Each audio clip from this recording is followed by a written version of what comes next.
Hello friends, कैसे हो आप सब? बिल्कुल मस्त।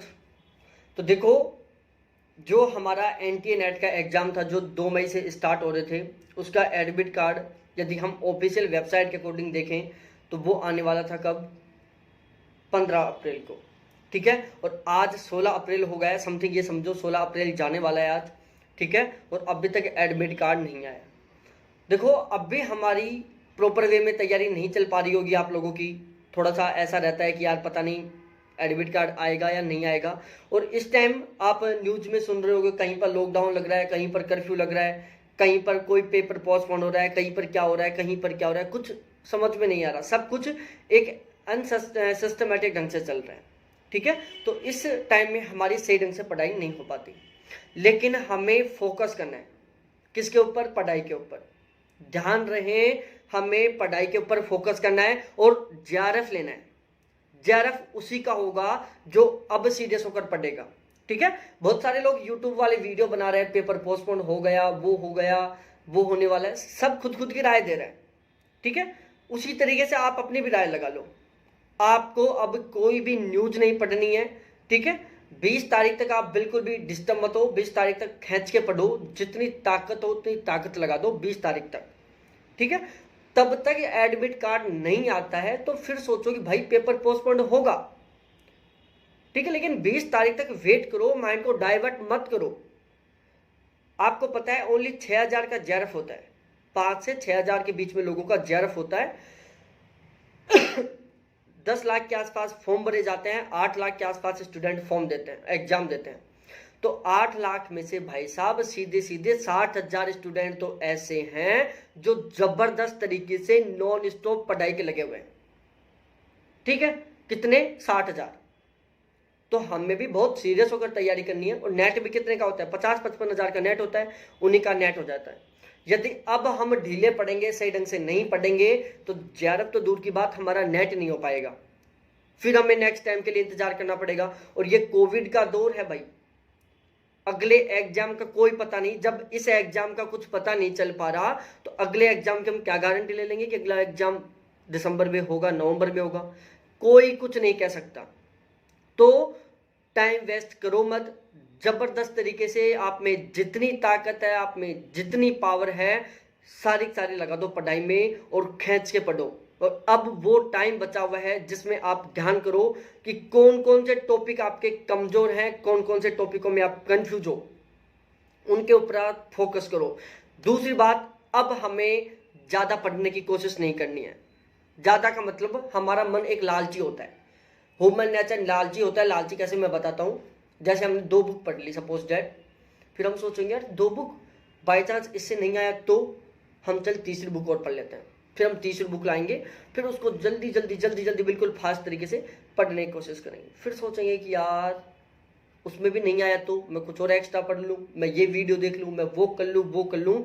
भाई हमारा मन लालची है, जब तक आप कंट्रोल नहीं करोगे तब तक ये नहीं रुकने वाला।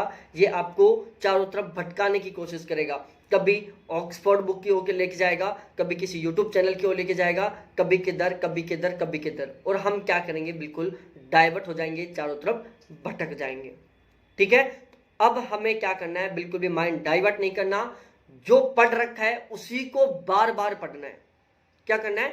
जो पढ़ लिया ना उसी को बार बार पढ़ते रहो। हाँ, आपको कुछ ऐसा लग रहा हो कि यार वो टॉपिक है मेरा कमजोर है, एक बार उस टॉपिक को मेरे को देख लेना चाहिए, तो आप उस टॉपिक को एक बार देख लो। आपको ऐसा लग रहा है कि यार वहां पर मैं कंफ्यूज हूं उस टॉपिक में, उस टॉपिक को मेरे को एक बार थोड़ा सा सही ढंग से देख लेना चाहिए, उसको देखो। लेकिन ऐसे नहीं कि इस टाइम में आप नई बुक पढ़ने के लगे हुए हो। यदि अब आप कोई नई किताब पढ़ रहे हो तो समझो आप सिलेक्शन से बहुत दूर जाते जा रहे हो। ठीक है, अब आपको क्या करना है? रिवीजन स्टार्ट कर देना है। वैसे तो ऑलमोस्ट आपने रिवीजन स्टार्ट कर दिया होगा, लेकिन अब मैं बताता हूं आपको रिवीजन कैसे करना है। क्योंकि अब तक आपने 2-3 बार रिवीजन कर लिया होगा तो आपका जो बुक है उसमें से आपको 70 से 80% कंटेंट याद हो चुका होगा और 20% कंटेंट ऐसा बचा होगा जो आपको याद नहीं है। और ध्यान रहे, पेपर में कौन से क्वेश्चन आते हैं जो हमें याद नहीं होते। और भाई साहब, अब हमें कौन सी चीजें याद नहीं है? कोई भी बुक है, बुक में हमें कौन सा कंटेंट याद नहीं है जो पेपर में आने वाला है। तो अब आपको क्या करना है? जब आप अब रिवीजन करो तो एक कॉपी ले लो और एक पेन ले लो। ठीक है। और जो चीज याद नहीं उसको लिखते हुए चलो, जो चीज आपको याद नहीं उसको लिखते चलो। ध्यान रहे लिखना आपको ऐसी हैंड राइटिंग में है कि केवल आपको समझ में आए, बाकी किसी को बाप को भी समझ में नहीं आए वो, लेकिन ध्यान रहे आपको तो समझ में आना चाहिए। ऐसी हैंड राइटिंग में मत लिख देना कि बाद में खुद को भी समझ में नहीं आ रहा, ठीक है। तो बिल्कुल फास्ट फास्ट उन चीजों को लिखते जाना है जो आपको याद नहीं है, ठीक है। हैंड राइटिंग पर फोकस ये करना है कि केवल वो आपको समझ में आनी चाहिए, जिससे कि आपका टाइम बिल्कुल भी वेस्ट ना हो, एक्स्ट्रा टाइम ना लगे, ठीक है। तो इस तरीके से करो।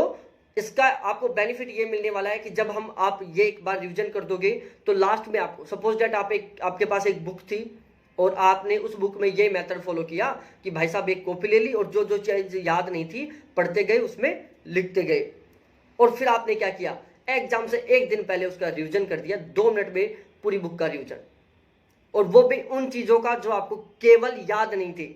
उनमें एक भी ऐसी चीज नहीं है जो आपको याद है, ठीक है। और पेपर में कौन सी चीजें आती हैं जो आपको याद नहीं है, ठीक है। तो माइंड डाइवर्ट मत करो, जबरदस्त तरीके से खींच के पढ़ाई के लगे रहो।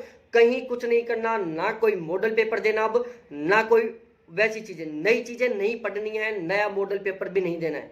आपने कोई मॉडल पेपर पहले सोल्व कर लिया, उसी को बार बार सोल्व कर लो।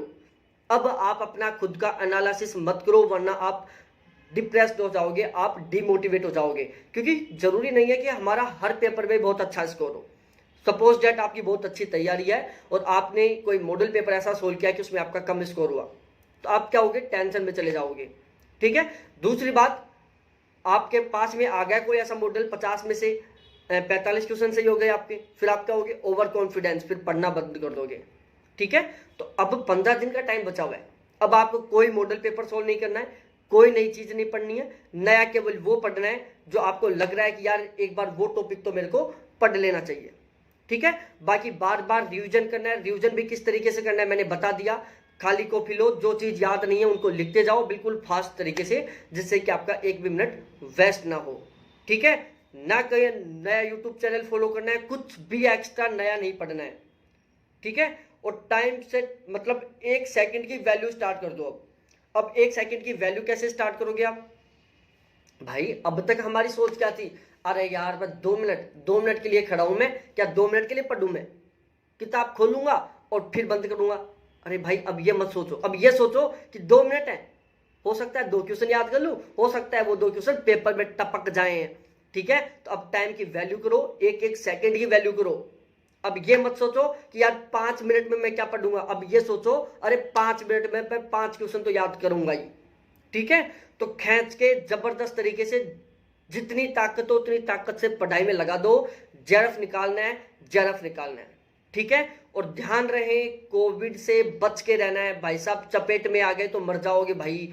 ये तैयारी है ना साइड, सारी साइड में रह जाएगी, और आप ही नहीं मरोगे, आपकी फैमिली को भी मार बैठोगे, ठीक है। तो अपनी सुरक्षा करनी है, बाहर कम से कम निकलना है। देखो ध्यान रहे, एक बात और बता दूं मैं, अब आप जबरदस्त तरीके से पढ़ोगे ना तो समझो आपको कभी भी कोविड नहीं हो सकता।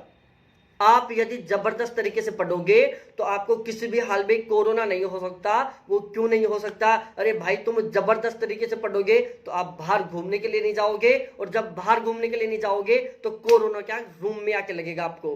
किसी भी हाल में आप कोरोना पॉजिटिव नहीं होगे यदि जबरदस्त तरीके से पढ़ोगे। तो भाई साहब पढ़ाई के दो, पहला तो जेआरएफ हो जाएगा और दूसरा कोविड-19 से आपको कोई भी दिक्कत नहीं होने वाली, वो आपको किसी भी हाल में टच नहीं कर पाएगा, ठीक है। तो बहुत बहुत धन्यवाद और बेस्ट ऑफ लक। जबरदस्त तरीके से पढ़ाई को कंटिन्यू रखें। थैंक्स देखने के लिए, बाय मेरे प्यारे साथियों।